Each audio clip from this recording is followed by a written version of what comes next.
आज की जो कहानी है वो उत्तर प्रदेश के वाराणसी शहर के भदोई की कहानी है। वहाँ एक ही परिवार के 5 सदस्यों की निर्मम तौर पे हत्या कर दी जाती है। ये खबर आग की तरह पूरे यूपी में फैल जाता है, वाराणसी में फैल जाता है। इस खबर की जानकारी तब मिलती है जब उस घर की महिला, जो एक नौकरानी होती है, तकरीबन 2 बजे उसे गोलियों के चलने की आवाज़ सुनाई देती है और वो दौड़ के अपने मालिक के कमरे की ओर जाती है तो देखती है कि मालकिन जो है वो खून से लथपथ मृत अवस्था में पड़ी हुई है।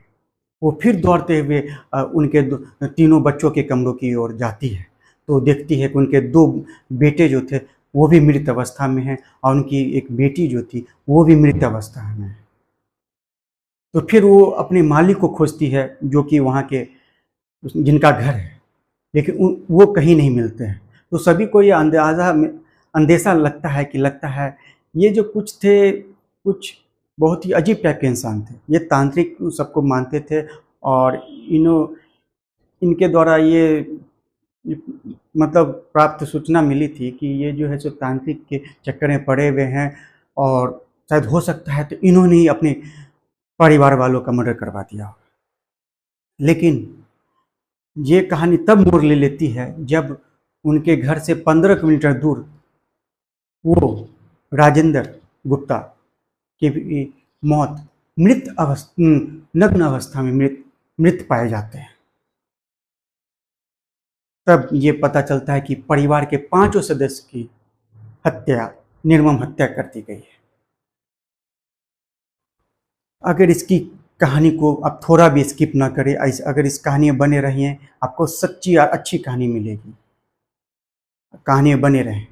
चलिए, कहानी शुरुआत करने से पहले मैं प्रणय आपका स्टोरी तक में स्वागत करता हूं। चैनल पे नए हैं तो आप लाइक, सब्सक्राइब और शेयर जरूर करें, क्योंकि आपके लाइक, सब्सक्राइब और शेयर से ही मेरा मोटिवेशन बढ़ता है। मैं मोटिवेट होता हूँ आपके लिए अच्छी अच्छी और सच्ची कहानियाँ लेके आता हूँ। तो आज की कहानी शुरू करते हैं। आज की कहानी जो है वो उत्तर प्रदेश के बनारस शहर के भदोई की है। वहाँ एक ही परिवार के 5 सदस्यों का निर्मम हत्या हो जाती है। ये कहानी शुरू होती है 1995 में। लक्ष्मी नारायण गुप्ता, जो बहुत ही बड़े सेठ थे, उनके 2 बेटे होते हैं, राजेंद्र गुप्ता, कृष्णा गुप्ता। उन दोनों बेटों की शादी हो जाती है। राजेंद्र गुप्ता है जो है सो कुछ काम धाम करना नहीं चाहता है। वो निकम्मा निठल्ला की तरह रहना, बस पैसे को ऐश मौज करना, बस अय्याशी करना। और उनका जो छोटा बेटा कृष्णा गुप्ता होता है वो बहुत मेहनती होता है, जो पिता का लाडला होता है, क्योंकि वो काम धाम करता है, सारा कुछ व्यापार वही संभालता है। इस बात से चिढ़ आके एक बार क्या होता है कि राजेंद्र गुप्ता ने अपने भाई, छोटे भाई और उसकी पत्नी की गोली मार के हत्या कर दी।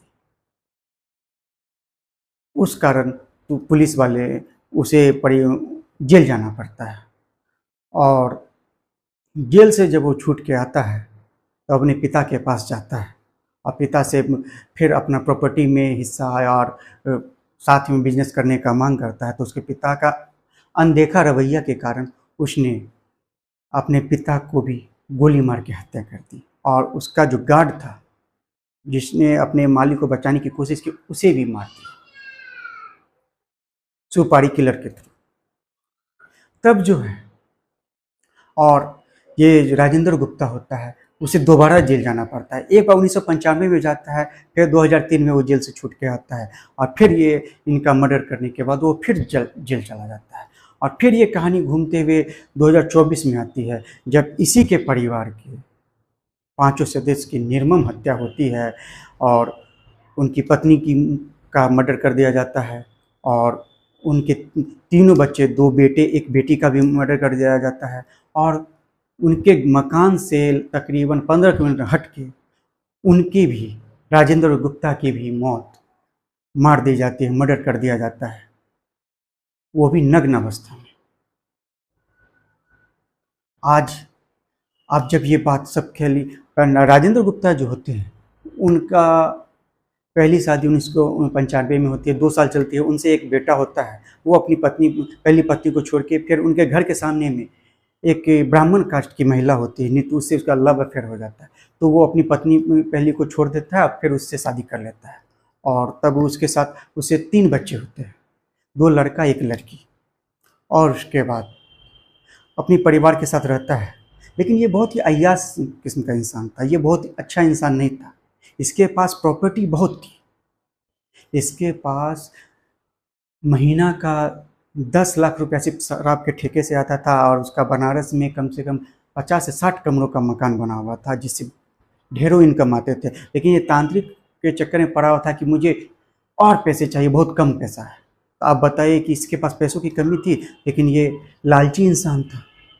उसके बाद इसी बीच उसकी का एक और महिला के साथ अफेयर हो जाता है, जो इसकी पत्नी को गवारा नहीं होता है। तो उसने क्या किया, अपने घर से हट के कुछ दूरी हट के वो वहाँ एक कमरा ले लेता है, और वहीं उस महिला के साथ अय्याशी करता है, रहता है, घूमता फिरता है उसी के साथ।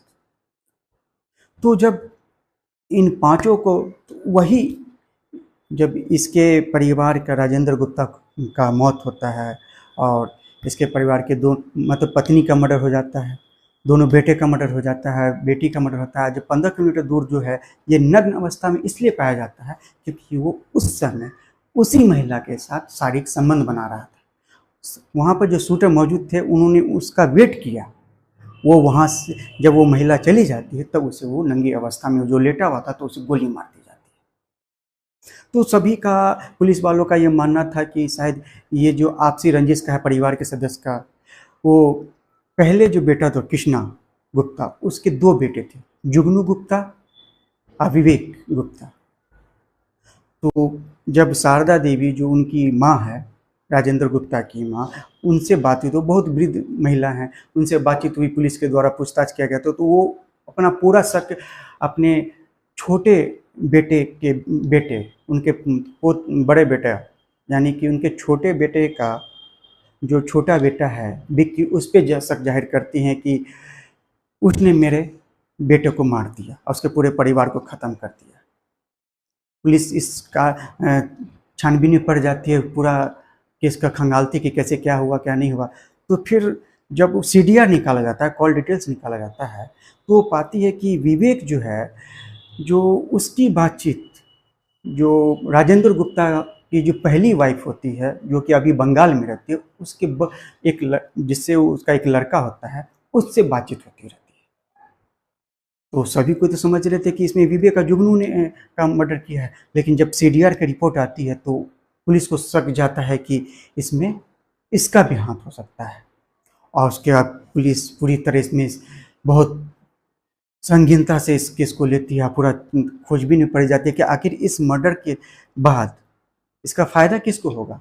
तो जाहिर बात है कि विवेक का जुगनू को होगा, क्योंकि ये तो जब वो उनके पिता की हत्या राजेंद्र ने की थी, वो बहुत छोटे बच्चे थे, और उन दोनों को बचपन में ही अपने पिता और माता की जब हत्या के बारे में जाने थे, तो वो आग जो सुलग रहा था उनके सीने में, वो अब जाके बाहर निकला, उसने उसके परिवार के दोनों 5 सदस्य को मार डाला।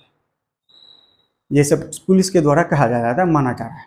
लेकिन जब ये सब कॉल डिटेल सब सारा कुछ निकला है, तो पुलिस की 5 टीम तैयार की गई। एक टीम को कलकत्ता भेजा गया, राजेंद्र गुप्ता के पहली पत्नी के परिवार के फैमिली के वहाँ पे, और उसके जो 4 टीम जो थी, एक उनकी माता से बातचीत चल रही है, और सारा कुछ 3 जो टीम है सारी जानकारियाँ इकट्ठी कर रही है कि आखिर कैसे कैसे क्या किस इस घटना को अंजाम दिया गया, क्योंकि इसके पीछे शार्प शूटर को लगाया गया था। पुलिस अभी छानबीन में पड़ी हुई है, अब देखना ये है कि आखिर कैसे क्या होता है।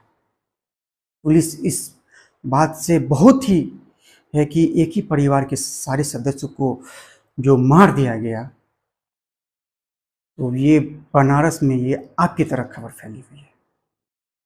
तो आप पुलिस इस केस की छानबीन में लगी हुई है, आप देखना ये है कि क्या होता है। और विवेक जो है, उसका फ़ोन जुगनू को पुलिस वाले ने गिरफ्तार कर लिया है, और वो पुलिस हिरासत में है, लेकिन विवेक नहीं मिल पा रहा है। तो पुलिस वाले उसकी खोजबीन कर रहे हैं, उसका जो है अहमदाबाद में उसका लोकेशन बता रहा है, लेकिन वो स्विच ऑफ है।